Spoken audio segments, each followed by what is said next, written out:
देख रहे हैं स्टार इंडिया न्यूज 19 देश की आवाज और मैं हूं मनीषा श्रीवास आपके साथ। फेस्टिवल सीजन के मद्देनजर कानून व्यवस्था को बनाए रखने के उद्देश्य से नागपुर शहर पुलिस द्वारा पश्चिम नागपुर में सीताबर्डे पुलिस स्टेशन और अंबाझरी पुलिस स्टेशन द्वारा ज्वाइंट रूट मार्च किया गया। रूट मार्च का नेतृत्व जोन 2 की डीसीपी विनीता साहू ने किया तथा अंबाझरी पुलिस स्टेशन से senior police inspector Ashok Bagul तथा सीताबर्डे पुलिस स्टेशन से senior police inspector Atul Sabnis route march में मौजूद रहे। हमारी डीसीपी जोन 2 आदरणीय श्रीमती विनीता साहू मैडम के नेतृत्व में अंबाझरी सीनियर पीआई और बर्डी सीनियर पीआई, उनका डीबी का स्टाफ, उनके सीआर चेतक पेट्रो मोबाइल का स्टाफ और आरसीसी प्लेटून, इन्होंने संयुक्त एक सिग्निफिकेंट रूट मार्च निकाला जो कि धर्मपेट, गोकुलपेट और कॉफी हाउस चौक इस एरिया में पूरा मैडम खुद साथ में थी। उसका उद्देश्य ये था कि जो भी ट्रैफिक जाम होता है या दिवाली में जो डबल पार्किंग होती है जिससे रिलेटेड कुछ क्राइम हो सकता है, वो क्राइम टाले, लोगों को सुविधा भी हो खरीदने में और कुछ असुविधा बाकी लोगों को भी ना हो। इस उद्देश्य से रूट मार्च निकाला गया था, जिसमें कि हमने कंटिन्यूअस पब्लिक एड्रेस सिस्टम पे लोगों को अलग अलग सूचनाएं भी दी, जैसे कि आप कोविड के प्रोटोकॉल का पालन कीजिए, सोशल डिस्टेंसिंग का पालन कीजिए, मास्क लगाइए और महिलाओं और बाकी लोगों ने सब अपना मोबाइल, ज्वेलरी और बाकी सब ठीक ढंग से केयरफुली संभालना जरूरी है। छोटे बच्चों और सीनियर सिटीजन्स का क्या क्या केयर लेना जरूरी है, ये सब किया और मैडम ने आखिर में सबको दिवाली की शुभकामनाएं भी दी। सर, ज्वेलरी शॉप में भी ऐसे कुछ आपराधिक घटनाओं सामने आई है, उसके बारे में सर कुछ जानकारी दीजिए। जी, पिछले हफ्ते में करीब के जिले में एक ज्वेलरी शॉप के ऊपर बड़ा ऑफेंस हुआ है, तो उसके उपलक्ष्य में हमारे सीपी आदरणीय श्री अमितेश कुमार सर ने सभी सीनियर मोस्ट ऑफिसर्स का मीटिंग लिया, उसमें एग्जॉस्टिव इंस्ट्रक्शन दी। उसके बाद सभी सीनियर मोस्ट ऑफिसर्स ने, डीसीपी ऑफिसर्स ने, डिस्ट्रिक्ट ऑफिसर्स ने हमारा यानी थानेदार और एसीपी लेवल का मीटिंग लिया, जिसमें कि बहुत सारी एग्जॉस्टिव इंस्ट्रक्शन दी गई और उसके तहत हमने अंबाझरी और बर्डी और धनतोली के और जोन 2 के अंदर जितने भी jewellery shop owners, bank, ATMs और अदर एस्टेब्लिशमेंट के जो लोग थे, उनका एक कंबाइंड मीटिंग लिया, जिसमें कि ज्वेलरी शॉप की चोरी या डकैती या रॉबरी टालने के लिए क्या क्या करना जरूरी है वो जनरल इंस्ट्रक्शंस हमने उनको ओरली भी बताई। पहले उनके प्रॉब्लम्स हमने सुने, ओरली बताया, जिसमें कि उनको हमने सीसीटीवी फुटेज का एक पैरेलल बैकअप होना चाहिए, क्योंकि ऐसा देखा गया है कि बहुत सारे मामलों में चोर जब आते तो डीवीआर को पहले निकाल के लेके जाते हैं। सो जैसे आपने देखा होगा कुछ मुथूट फाइनेंस का गोल्ड का जो डकैती हुआ था उसमें पैरेलल कनेक्शन था, इसलिए police was able to detect the crime easily. तो वो पैरेलल कनेक्शन होना जरूरी है, आसपास लाइट अरेंजमेंट सही ढंग से होना जरूरी है। जो अंदर लोग काम करते ज्वेलरी शॉप में, भले वो कितने ही सालों से क्यों ना हो, कितने ही मंथ आपके हिसाब से क्यों ना हो, we trust all these things, but it is mandatory to check their character verification, criminal antecedents उनका चेक करना जरूरी है। अगर कोई सस्पिशियस व्यक्ति दुकान में आता है तो एक कोडवर्ड जैसा इस्तेमाल करके they can alert all the staff, और जो उनका सीसीटीवी मॉनिटरिंग रूम है वहां पे किस ढंग से मॉनिटरिंग करना जरूरी है, कोई भी सस्पिशियस एक्टिविटी को कैसे मार्क करना जरूरी है, ये सब इंस्ट्रक्शंस हमने दी है।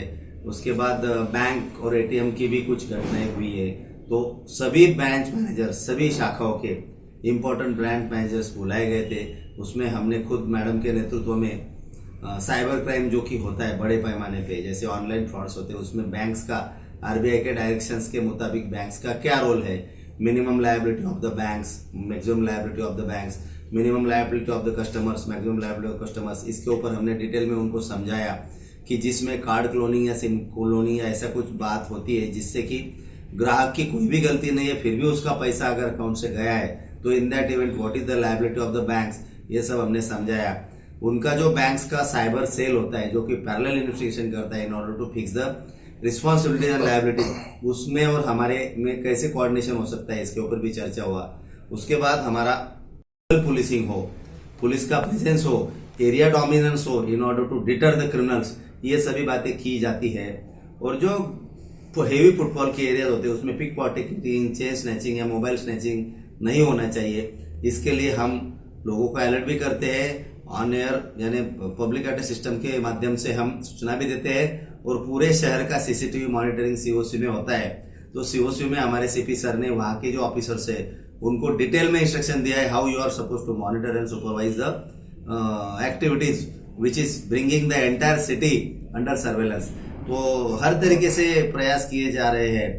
दिवाली के टाइम पे कभी कभी प्रॉपर्टी ऑफेंस होता है, एचबीटी या बाकी सब ऑफेंस, उसको टालने के लिए क्या क्या कर सकते हैं, इसलिए हमने खुद थानेदार लेवल पे निर्जन एरिया यानी डेजर्टेड एरियाज, हेवी फुटफॉल वाला एरिया, अच्छा एरिया, इसमें जा के लोगों की मीटिंग लेके उनको समझाया है कि आप जहां तक हो सके घर को ताला लगा के मत जाइए, क्योंकि most of the offences it is observe that the HBTs are committed in the rooms which were locked. तो अगर या तो किसी ना किसी को रोकिए या फिर पड़ोसी को अगर आप विश्वास है तो चाबी दे सकते हो क्या, उस एरिया के वॉचमैन, सिक्योरिटी गार्ड्स, इनका ब्रीफिंग, हर तरह से हम कोशिश कर रहे हैं कि इस दिवाली में जनता को कोई क्राइम का सामना ना करना पड़े और जनता की दिवाली खुशी से और आनंद से मनाई जाए। सर ज्वेलरी शॉप्स में होने वाले जो अपराध हो रहे हैं उसका कोई एग्जांपल दे पाएंगे सर आप, किस टाइप के हो रहे हैं? नॉर्मली वो लोग आते हैं या तो आम डकैती होती है, जैसे कुछ साल पहले कनान पुलिस स्टेशन है ग्रामीण में, उसमें हुई थी। वो ब्रॉड डे लाइट भी कभी कभी करते हैं, कभी कभी चोरी छुपे करते हैं। चोरी छुपे यानी किसी का ध्यान नहीं तो धीरे से कोई भी चीज छुपा के लेके जाना, ये नॉर्मली प्रकार होते हैं। The same way our Nagpur city is declared as safe and smart city. 3800 कैमरे एज ए नोडल ऑफिसर हमने 2016 से बैठाए हैं और पूरा सीसीटीवी सर्वेलेंस में है। तो आपका जो सवाल है उसका यही जवाब है कि आप अलर्ट रहिए, सस्पिशियस कोई भी चीज अगर आपके ध्यान में आती है तो पुलिस को इन्फॉर्म कीजिए और बाकी जो भी केयर हम कर सकते हैं वो सब लीजिए ताकि हम क्राइम से बचे रहें। और सर बहुत से अभी ऑफर के नाम पर ऑनलाइन फ्रॉड हो रहा है, उस पर आप क्या कहना चाहेंगे? ऑनलाइन फ्रॉड के बारे में मैडम आपने सही बोला, ये एक बहुत सीरियस साइबर क्राइम है। उसमें आप कोई भी password, pin number, CVV, OTP या खुद का अकाउंट नंबर किसी भी हालत में किसी को शेयर नहीं करना है, या फिर ऐसी कोई भी जानकारी जो कि कॉन्फिडेंशियल हो, गुप्त हो, सीक्रेट हो, आपकी खुद की प्रॉपर्टी हो, उसको आप जनता को शेयर नहीं करना है। इसलिए कभी कभी आपको मैलिशियस कॉल्स, लिंक्स और एसएमएस भेजे जाते हैं। The moment you click the links your screen is shared. या फिर आप कोई एनीडेस्क ऐप है या कोई ऐसा ऐप है, अगर आप डाउनलोड करते हो तो आपका स्क्रीन शेयर होता है। अगर स्क्रीन शेयर होगा तो आपका ओटीपी भी शेयर हो जाएगा। ओटीपी शेयर हो जाएगा तो nothing will be kept secret and your account will be emptied. तो मेरी जनता को यही रिक्वेस्ट है कि साइबर क्राइम के बारे में हम साइबर पुलिस स्टेशन में जब थे कम से कम 150 वेबिनार्स ले चुके हैं, जिससे लाखों करोड़ों का अवेयरनेस लेवल बढ़ा है। और अवेयरनेस लेवल बढ़ाना, साइबर लिटरेसी बढ़ाना, यही साइबर सुरक्षा के लिए सबसे बड़ा कदम है, जो कि नागपुर साइबर पुलिस स्टेशन ने जो किया है पिछले 8-10 महीनों में, वो सबसे अच्छा काम है, ऐसा बहुत सारे लोगों का कहना है। तो we are continuing those efforts. हमने कुछ नेशनल और इंटरनेशनल और लोकल वेबिनार्स भी लिए, जिसमें कि आपके सवाल के पूरे जवाब आपको मिल जाएंगे। आप यूट्यूब पे या फेसबुक पे cyber crime awareness programs by cyber police station Nagpur ऐसा अगर आप टाइप करते हो तो आपको पूरा 2-2.5 घंटे का वेबिनार है, जिसमें कि डिटेल में हमने what is cyber crime, what are types of cyber crime, what is modus operandi, what are the do's and don'ts of internet, how to behave on social media, and last but not the least, how to prevent yourself from being victim to the cyber crime or becoming cyber criminal yourself knowingly unknowingly। और उसके बावजूद अगर कुछ हो गया तो incident reporting कैसा करना है, आपको थाने में कैसे जाना है, आपको ऑनलाइन कंप्लेंट कैसा करना है, आपको फोन पे कंप्लेंट कैसा करना है, ये सब बातें डिटेल में हमने उन वेबिनार में बताई है। मेरे आपके माध्यम से जनता को रिक्वेस्ट है कि अगर आपको टाइम मिलता है और आपको सही लगता है तो आप यूट्यूब पे या फेसबुक पे सर्च कीजिए cyber crime awareness by cyber police station Nagpur, या फिर आप हमारा नाम भी डाल सकते हो, तो आपको इसके पूरे डिटेल जानकारी मिल जाएगी। सर एक दीपावली के उपलक्ष्य में हमारी तरफ से, नागपुर की पुलिस की तरफ से सभी जनता को हार्दिक बधाई और शुभकामनाएं। सेफ रहिए।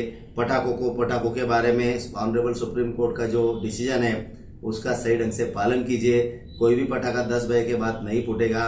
फायर क्रैकर सिर्फ मॉडिफाइड या ग्रीन क्रैकर्स ही होना चाहिए, बाकी क्रैकर्स को परमिशन नहीं है।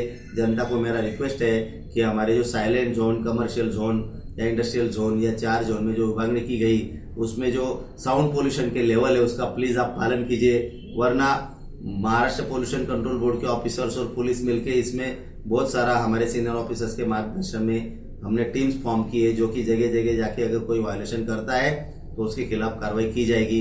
तो मेरी जनता को रिक्वेस्ट है कि आपके आनंद और उत्साह के खिलाफ पुलिस या और कोई एडमिनिस्ट्रेटिव ऑफिसर नहीं है, बशर्ते कि आप कानून का पालन कीजिए, कोई भी नियम और कंडीशन का उल्लंघन ना कीजिए। फिर से एक बार आपको happy Deepawali, thank you so much. ऐसी ही ताजा खबरों की अपडेट के लिए आप देखते रहिए स्टार इंडिया न्यूज 19 और हमारे चैनल को लाइक करें, ज्यादा से ज्यादा शेयर करें और सब्सक्राइब करें।